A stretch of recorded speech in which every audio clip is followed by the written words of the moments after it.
وَقَالُوا مَا فِي بُطُونِ هَذِهِ الْأَنْعَامِ خَالِصَةٌ لِذُكُورِنَا وَمُحَرَّمٌ عَلَى أَزْوَاجِنَا وَإِن يَكُن مَّيْتَةً فَهُمْ فِيهِ شُرَكَاءُ سَيَجْزِيهِمْ وَصْفَهُمْ إِنَّهُ حَكِيمٌ عَلِيمٌ۔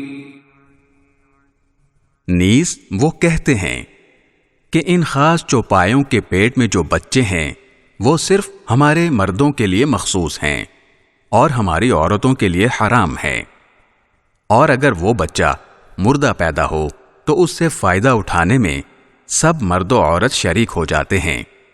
جو باتیں یہ لوگ بنا رہے ہیں اللہ انہیں ان قریب ان کا پورا پورا بدلہ دے گا، یقیناً وہ حکمت کا بھی مالک ہے، علم کا بھی مالک۔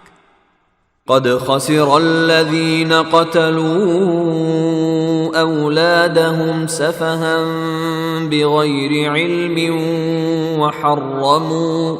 وحرموا ما رزقهم الله افتراء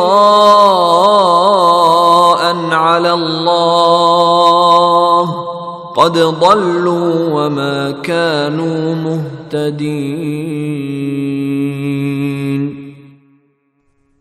حقیقت یہ ہے کہ وہ لوگ بڑے خسارے میں ہیں جنہوں نے اپنی اولاد کو کسی علمی وجہ کے بغیر محض حماقت سے قتل کیا ہے، اور اللہ نے جو رزق ان کو دیا تھا اسے اللہ پر بہتان باندھ کر حرام کر لیا ہے۔ وہ بری طرح گمراہ ہو گئے ہیں اور کبھی ہدایت پر آئے ہی نہیں۔